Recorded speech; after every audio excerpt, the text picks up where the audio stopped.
pretty much belongs to the University of North Texas Health Science Center of Fort Worth. So they brought in these medical universities. They're mostly studying medicine and things like that. That's one of the buildings right off Camp Bowie and West 7th.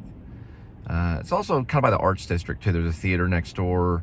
There's also several museums, modern art museum, things like that. But pretty much this is all University of North Texas medical, studies and university.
That's the only ice I've seen all day.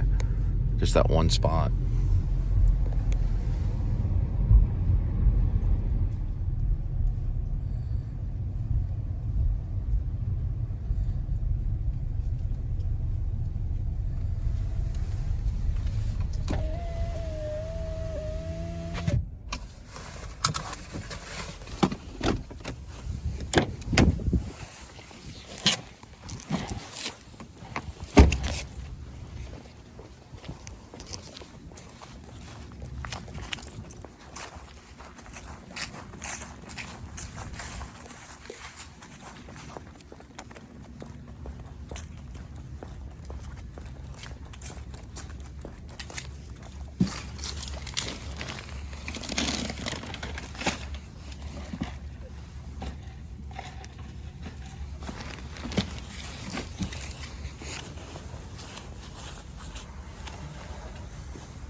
So I had a high school sweetheart that lived off this road. The road that we're on is called Park Hill. I used to actually live off this road for a little bit in the Spanish-style apartments before I left for Chicago for a couple of days. Then I ended up moving out of there and trying and find another place. I just don't know exactly where it's at. I don't know. I don't think it was on Stadium. I don't think it was this one. Or they would have messed up the driveway. Or is it? I would guess it was that one. But at least they tore the house down and rebuilt another house. It was this one right here. Yeah, they did. They tore the house down and rebuilt another house, applying a gate, a security gate right here. It was that house right there. Could be this one. Yeah, I think there's crosses on the thing. They were Catholic. It could be they tore this one down and rebuilt this one right here. I don't know. They tore down so many houses and rebuilt them. Anyway, regardless, it was one of those houses. But anyway, she was this crazy artist chick. But this is where I lived right here, and they're really cool apartments. I lived here right before I left to Chicago. I lived here for about, I don't know, about a year. Off and on, I guess you could say a year. I used to jog around like crazy, taking this path. I lived on the second one to the left, no, the middle one. The middle one right there. They're gas apartments, so they use gas. I used to jog down this way right here, and then jog around TCU area. I'm gonna have to go down this way. They're got an open gate. But yeah, I would start my jog down this road, which actually is very different than when I used to. This is back whenever I did Jump the Train at River Point, when Jerry Russell was alive, and I was at Texas Wesleyan. I would say like 95-ish, maybe 94-ish, 90. Well, no, 95. It would have been closer to 95. and maybe going into 96-ish, 1995-ish to 1996-ish, around that time. And I, jogged around this area, and I jogged through this neighborhood back here, and Jump the Train was an original, well, I wouldn't just say original playwright, but he was a playwright that was about to be premiered in Samuel French. And it was a play about twins. Kind of a Jeremy Irons play, I forgot, the Dead Ringer kind of thing. But the only thing is the actor would play both parts. So one actor would leave and the other actor would come in. But the actor would play both parts, so the actor would have to play both part of the twins. So they didn't have two actors playing the twins, which they could have, but they didn't. They were identical twins.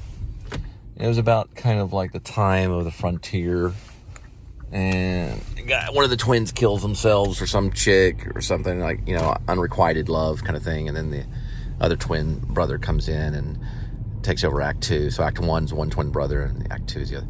It was kind of gimmicky, but it did okay. It was the premiere. I ended up dropping the play and doing something else. I did another play. I think I ended up eventually doing Orphans, which was a play about Chicago orphans that Matthew Modine made famous, and Albert Finney made it famous too. Ended up doing that one. It was a better play. But P.J. Barry or something like that was the playwright of the one play I'm talking about, which is Jump the Train at River Point. They did it, P.J. Barry stuff up here back when TCU had Stage West. Up here, this McAllister's up here.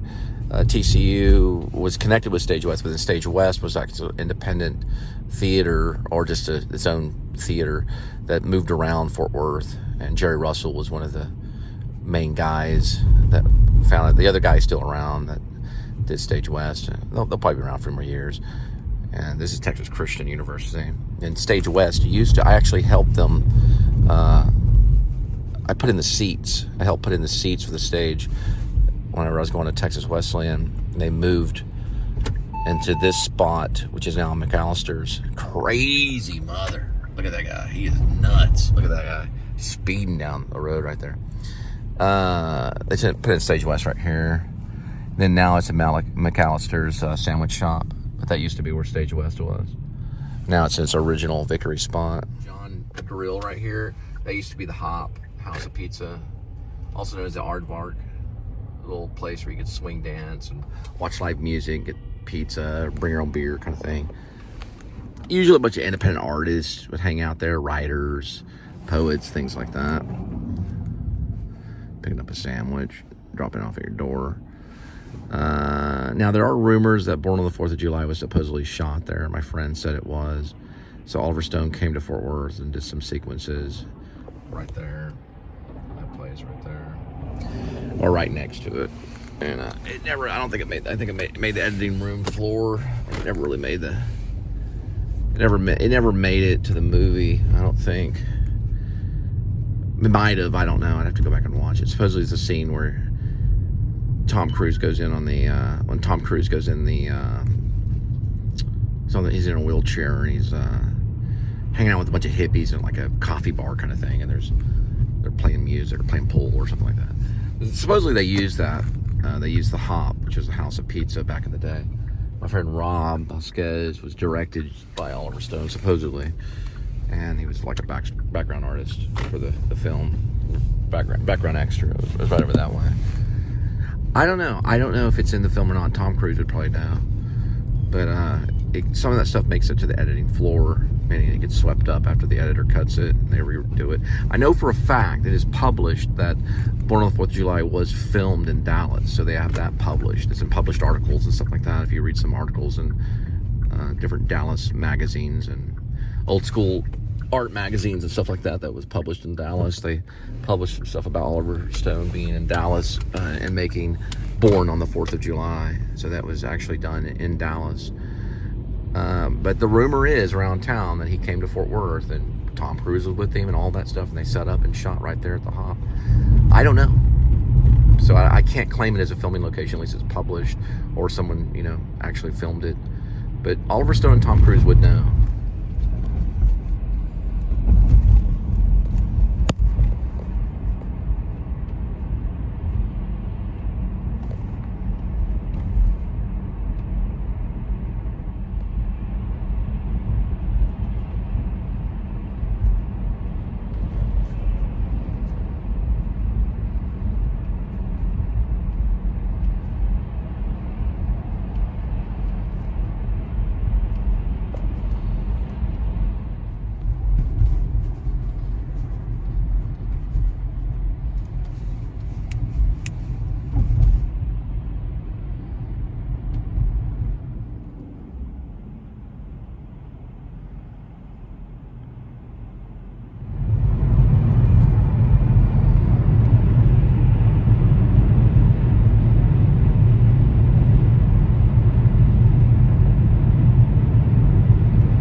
every once in a while, you don't want to forget your Big Bite.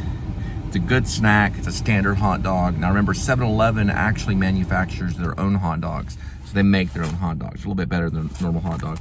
I'll show you the size of the hot dog. It's a little bit larger. It's not as good as the Sam's hot dogs. You can get a Sam's hot dog and a drink for $1.38.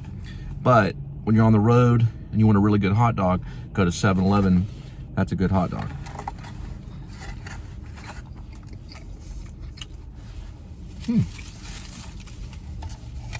Looks like our free drink is 30 Mike.